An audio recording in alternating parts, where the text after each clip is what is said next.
అందరికీ నమస్కారం అండి. పితామహ బ్రహ్మర్షి పత్రిజీ గారి పరమ గురువుల ప్రబోధాలను పుస్తకంలో జ్ఞానాన్ని తెలుసుకుంటున్నాము. 10వ ఆడియో సందేశం. అన్నమయ్య గేయాలకు మరే గేయాలు సాటిరావు. నేను ఎక్కడ చూసినా అన్నమయ్య పాటలే. చిన్న పెద్ద తేడా లేకుండా సుఖదుఖాల్లో ప్రజల మనస్సుకు ఊరటనిస్తున్నాయి. జో అచ్యుతానంద జో జో ముకుంద లాంటి అనేక కవితలతో ఆబాలగోపాలాన్ని అలరించిన పండిత పామరుడు, తొలి వాగ్గేయకారుడు తాళ్లపాక అన్నమాచార్యుడు. ఎంత చదివినా ఎంత విన్నా తనివి తీరదు. తరతరాలకు తరగని చెరగని అన్నమయ్య కీర్తనల గొప్పతనానికి కొలమానాలు లేవు. అన్నమయ్య వ్రాసిన 32,000 కీర్తనలలో ఒక్కొక్క కీర్తన ఒక్కొక్క ఆనందాన్ని, ఒక అద్భుత సందేశాన్ని సవివరంగా తెలుపుతుంది. మహానుభావుడు అన్నమయ్య జన్మించిన తాళపాక గ్రామము నేటికి చరిత్ర పుటల్లో ఒక నిలువుటద్దమే. ఆయన వ్రాసిన 10 కవితల భాండాగారం కొంతమేరకే లభ్యమైన అవే అందరి నోళ్లలో నిత్యం ఒలలాడుతున్నాయి. ఆయన వంశవృక్షం కవి పుంగవులకు నిలయమైనది. అలాంటి అన్నమయ్య సంకీర్తనలలోని నానాటి బ్రతుకు నాటకము అన్న సంకీర్తన యొక్క విశేష అర్థాన్ని ప్రతి ఒక్కరూ తెలుసుకోవాలి. బ్రహ్మర్షి పత్రిజీ. సద్గురు మలయాళ స్వామి జగద్గురు మహర్షి మలయాళ స్వామి. శంకర భగవత్పాదులు పుట్టిన కేరళ దేశంలో శ్రీ మలయాళ స్వామి జన్మించారు. బాల్యంలోనే వివేక వైరాగ్యాలు అలవర్చుకొని గురువులకు ఇష్టులై జపతప ధ్యానాదులు సాధించి ఆ సేతు సీతాచల పర్యంతం పాదచారిగా పర్యటించి సనాతన ధర్మం సాంప్రదాయం పేరుతో బ్రహ్మ విద్యా వ్యాప్తిని పరిమితం చేస్తున్న వారి నోళ్లు మూయించారు. తిరుమల తిరుపతి గోగర్భ క్షేత్రంలో 12 ఏళ్లు కఠిన తపస్సు చేసి ఆత్మసాక్షాత్కారం పొంది తిరుపతి శ్రీకాళహస్తి మధ్యలో ఏర్పేడులో వ్యాసాశ్రమం స్థాపించి లింగవర్ణ వివక్ష లేకుండా సన్యాస దీక్షలిచ్చి అనేకులకు ఆత్మోన్నతి మార్గం చూపించి అనేక తెలుగు సంస్కృత ఆధ్యాత్మిక గ్రంథాలు ప్రచురించి బ్రహ్మ విద్య ప్రచారం చేసి ఆంధ్రదేశానికి ఎనలేని సేవ చేసిన వారు సద్గురు శ్రీ మలయాళ స్వామి. వేలప్ప. కేరళ దేశం గురువాయూరు గొప్ప క్షేత్రం. గురువాయూరు సమీపాన ఎంగడ్యూర్ ప్రకృతి సంపదలకు ఆటపట్టు. ఆ గ్రామంలో 19వ శతాబ్దంలో కరియప్ప నొట్టి అమ్మలనే భగవద్భక్తులు సదాచార సంపన్నులైన రైతు దంపతులు ఉండేవారు. వ్యవసాయం, వైద్యం వారి వృత్తులు. అతిథి అభ్యాగతుల సేవ, రోగుల సేవ వారి ప్రవృత్తి. సాధు సంతులను సేవించడం, భారత భాగవతాదులు చదవడం వారి నిత్య విధులు. ఇలవేలుపు గురువాయూరప్పను తరచుగా దర్శించి సత్సంతానం కోసం ప్రార్థించడం నొట్టియమ్మకు ఒక వ్రతం. ఆమెకు ముందుగా 2 కొడుకులు పుట్టారు. 3వ కొడుకు మన కథానాయకుడు 29/3/1885 చైత్రశుద్ధ ఏకాదశి నాడు జన్మించారు. శిశువుకు వేలప్ప అని నామకరణం చేశారు. ఆ శిశువు మెత్తని పొత్తులు పరిచిన ఉయ్యలలో పరుండబెడితే గిలిగిలా తన్నుకునేవాడు. నేలపై చాపపరిచి పరుపు వేసి పరముండ చేసిన దొర్లిపోయేవాడు. కటిక నేలపై కన్నులు మూసి హాయిగా నిద్రించేవాడు. ఈ లక్షణాలు గమనించిన ఒక బైరాగి మునుముందు వేలప్ప సర్వసంగ పరిత్యాగవుతాడన్నారు దైవజ్ఞులు. వేలప్ప పెరిగి పెద్దవాడై దూరదేశంలో అఖండ ఖ్యాతిని ఆర్జిస్తారు అన్నారు. పువ్వు పుట్టగానే పరిమళించినట్లు శుక్లపక్ష చంద్రుని వలె పెరిగి వేలప్ప చిరుతిండి ఎరగడు. తోటి పిల్లలతో ఆడడు. ఏకాంతంలో ఏదో భావించుకునేవాడు. ఈ గుణాలే వేలప్ప తర్వాతి జీవితంలో యుక్తాహారం, వివక్త నివాసం, బ్రహ్మచింతనం అనే నియమాలయ్యాయి. 5వ ఏట వేలప్పకు మాతృభాష మలయాళంలో అక్షరాభ్యాసం జరిగింది. వేలప్ప ఏ రోజు పాఠాలు ఆనాడే కంఠస్థం చేసేవాడు.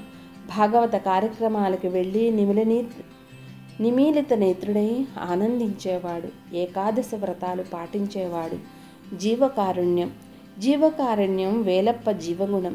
ఒకనాడు బడి నుండి ఇంటికి వస్తుండగా త్రోవలో ఒక బోయ అడవి పక్షులను అమ్మటానికై అరుస్తున్నాడు. వేలప్ప ఇంటికి పరిగెత్తి తల్లిని అడిగి డబ్బులు తెచ్చి ఆ పక్షులను కొని వాటిని దువ్వి ఆకాశంలోకి ఎగరవేసి వాటి చావు తప్పించాడు. అది తెలిసిన నొట్టి అమ్మ ఆనందాశ్రువులతో కొడుకుని దీవించింది. వేలప్ప చిన్ననాటి ఈ జీవకారుణ్యమే సద్గురువులైన తర్వాత దైగల హృదయమే దైవనిలయం అనే సూక్తి మౌక్తికమైన ఈ సూక్తి నాడు వారు అధిష్టానానికి అక్షరాలంకారం. వేలప్ప తోటి పిల్లలతో భజనలు చేయించి ఆనందించేవాడు. ఇంటికి సమీపాన గల కుటీరంలో ధ్యాన నిమగ్నుడై మైమరిచేవాడు. ఒకనాడు అట్లా మైమర్చి ఉన్నప్పుడు అన్న వచ్చి చెంపపై కొట్టి లేచి రమ్మని దండిస్తూ తిరిగిపోతుంటే కుటీర ద్వారానికి అడ్డంగా తెల్లని మహానంది కనబడింది. అతడు భయచకితుడై తల్లికి వార్త చెప్పాడు. తండ్రి వేలప్పను ఇంగ్లీష్ చదువులకే ప్రోత్సహించేవాడు. కానీ వేలప్ప బ్రహ్మ విద్యకు ఆకర్షితుడై సంస్కృతం నేర్చుకోవడానికి వెళ్ళిపోయాడు.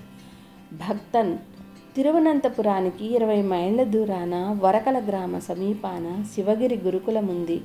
మహాతపస్వి, కేరళీయ సామాజిక విప్లవకారుడు, అస్పృశ్యత జాడ్యాన్ని గాంధీ మహాత్ముని కంటే ముందే మాన్పించ ప్రయత్నించిన మహాపురుషుడు శ్రీ నారాయణ గురుదేవులు 1854 నుంచి 1928 వరకు ఉన్నారు. స్థాపించిన ఆ కేంద్రం ఒక పుణ్యక్షేత్రం. ఆయన ఒకే కులం, ఒకే మతం, ఒకే దైవం అనే సందేశాన్ని చాటిన పుణ్యపురుషుడు. శ్రీ రామకృష్ణ పరమహంసకు వివేకానందుని వలె నారాయణ గురుదేవులకు శిష్యాగ్రణి శివలింగ గురుస్వామి. శ్రీ శివలింగ గురుస్వామి యంగడ్యూరుకు 10 మైళ్ళ దూరాన పెరింగొట్కం గ్రామంలో జాతిభేదాలు పాటించక సంస్కృతం, ఆధ్యాత్మిక విద్యా ప్రచారం చేస్తూ ఉండేవాడు. ఆయన గురుకులంలో వేలప్ప చేరి సంస్కృతం నేర్చుకుంటూ గురుసేవ, దైవసేవ, వచ్చేపోయే వారి సేవ చేస్తూ గురువులకు ప్రేమపాత్రుడైనారు.